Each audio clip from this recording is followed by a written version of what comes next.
Hi guys, welcome back to another episode of Train Simulator Classic, aka Railworks.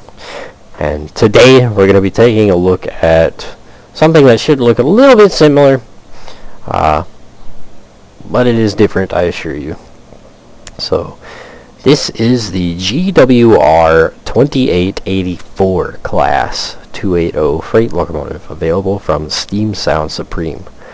I believe Caledonia Works made this model, if I'm not mistaken, and it will look very oddly familiar. So I did a video not too terribly long ago on the 2800 class 280s, and they are very, very similar locomotives.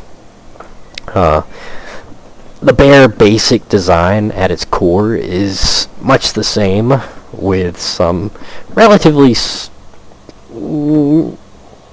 I don't want to say minor details, but enough that Caledonia did make two separate packs, but it's not readily noticeable on what those differences are. But it is two separate packs, so we are going to go take a look at them. So, the 2884 class is a class of 280s. They were Colette's development of Churchward's earlier 2800s and are sometimes regarded as belonging to that class. Direct quote from Wikipedia. It was built from 1938 to 1942, the total of 83 being produced.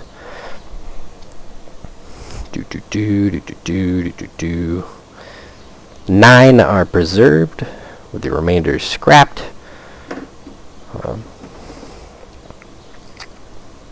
They're designed for heavy freight work and differed in a number of aspects from the 2800s, with the most obvious being that a more modern Colette side window cab was provided, and they were built with outside steam pipes.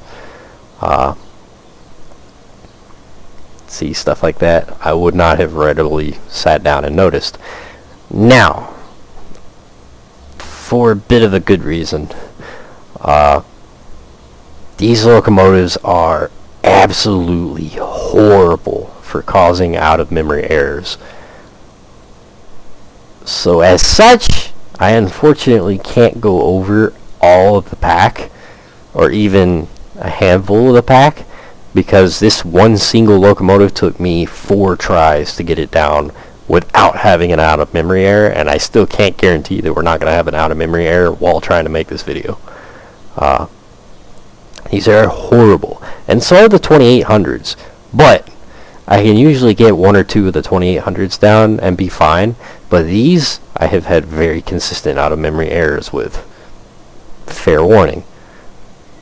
So I wanted to place one of these and one of the 2800s down so that I could read off these differences and be able to point to and compare the different differences between the two locomotives, but unfortunately it was a heck of a struggle enough to get this far, and of course our safeties are going to go off now.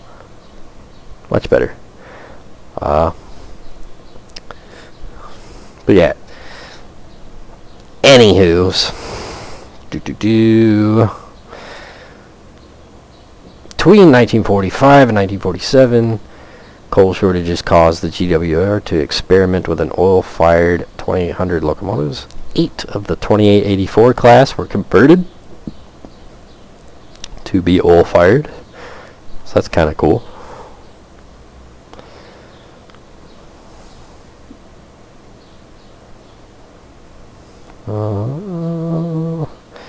I don't know that there's anything else wild enough to talk about. So yeah, as far as the pack goes, you will get a handful of different schemes and eras and different numbers. So you'll get number-specific locomotives, such as I have right here. This is the 3850. You'll get number-specific locomotives like this, and then you'll get a generic GWR green or BR black, post-war, pre-war, wartime black, with a couple different options that you can play around with, but for the most part, these are fairly simple locomotives with not a whole ton going on with them. I do believe these are older models from Caledonia Works, but that's not to detest the quality. These are very nice locomotives overall. Very nice looking. Very typical CW quality. Lots of 3D rivets make me very happy. Overall, really quite nice texturing.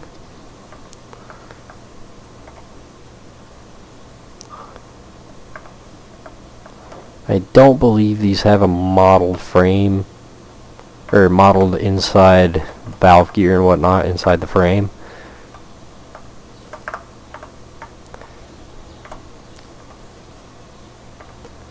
But overall, they do look pretty good.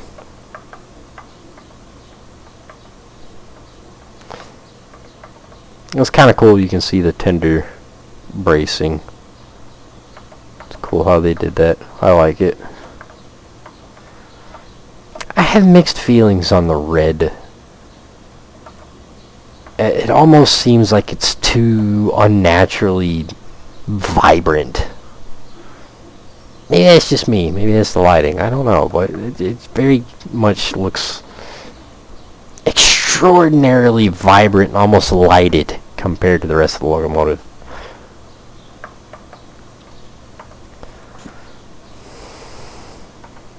Inside the cab, it's gonna look pretty similar to the 2800s. It's really nothing that crazy going on. Unfortunately, can't open the windows. There are two separate whistles, a regular whistle and then there's a brake whistle, which kind of hard to see. It's up in here. There's the cord for it right there, but there's a secondary whistle, and then of course injectors. So drivers, fireman's injectors, throttle, entertaining, brake, ejector, blower, sander, reverse gear,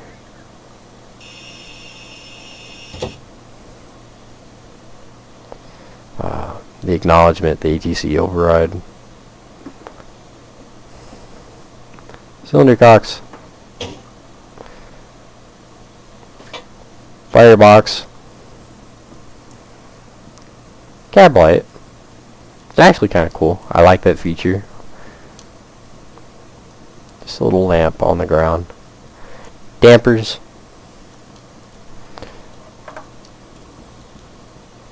Lots of different cab views.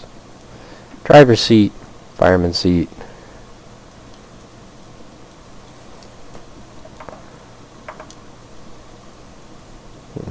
Yeah, I believe that's really about it. Water scoop on the tender, handbrake on the tender, and your injectors on the tender. The coal load really doesn't match the locomotive, and it's very painfully obvious. Like, the locomotive overall looks quite nice. The coal load, not so much. It's kind of meh.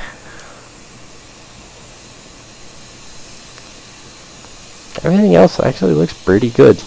Unfortunately, there's not a real way to control the fireman. The only way to control the fireman is with a keybind, so that is the R button.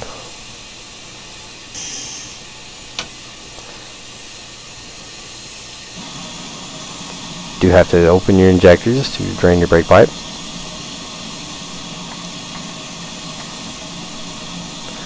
Control 1, 2, 3, and 4 will change your headlights.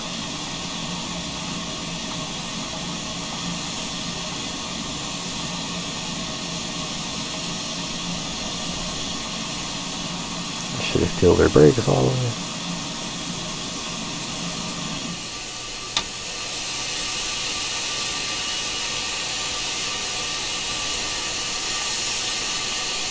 And let's check our track. think I already did. No, I didn't. There we go. Now let's get it out on the road.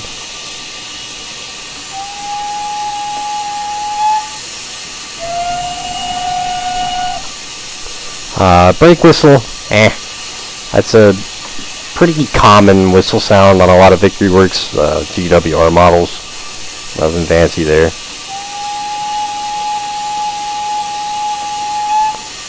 The main whistle doesn't sound too bad, but there's a very noticeable loop to it. That's the quick toot, just to tap the space bar. That's the tune it plays. Control space will play different tunes.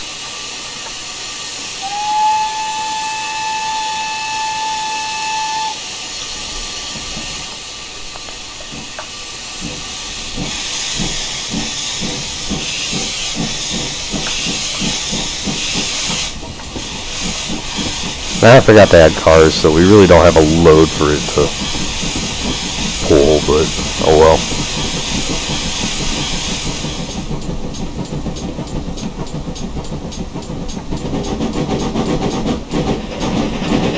Oh, goodness.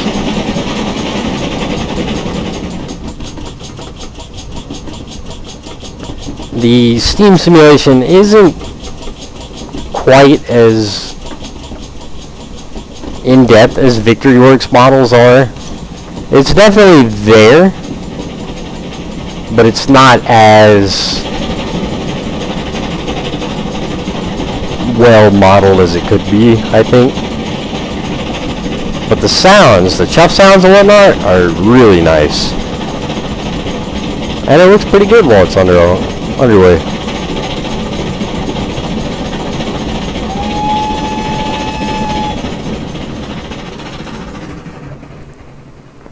So we'll hop on down here, get a good little run by of it.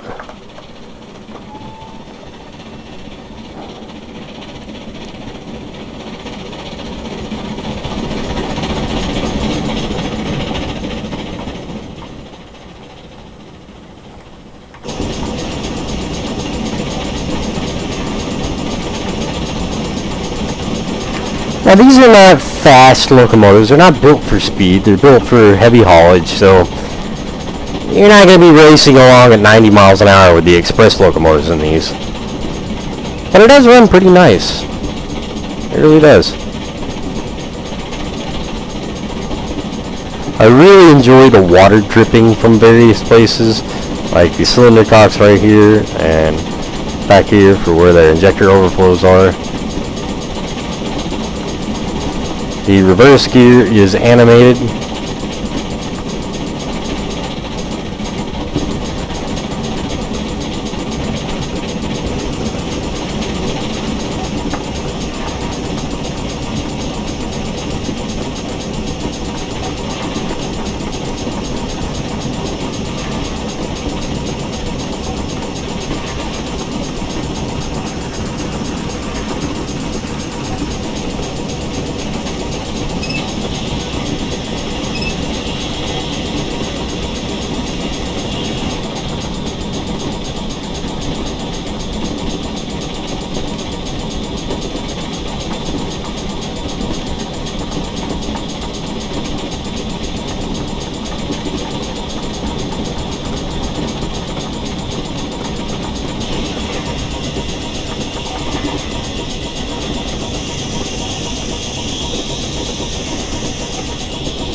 And there it is.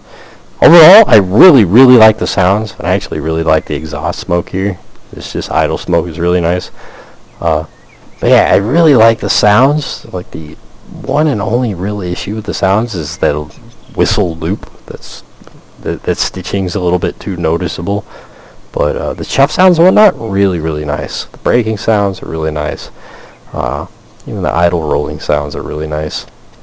So I definitely think it's worth taking a look at. As always, the link in the description for Steam Sound Supreme, where you can pick this up. It is an overall very nice locomotive. If you guys get it to work, awesome blossom. There's a whole handful of things that you can check out as far as fiddling around with them goes. Of course, there's the GWR, there's the BR, there's the individual numbers and whatnot, and there's the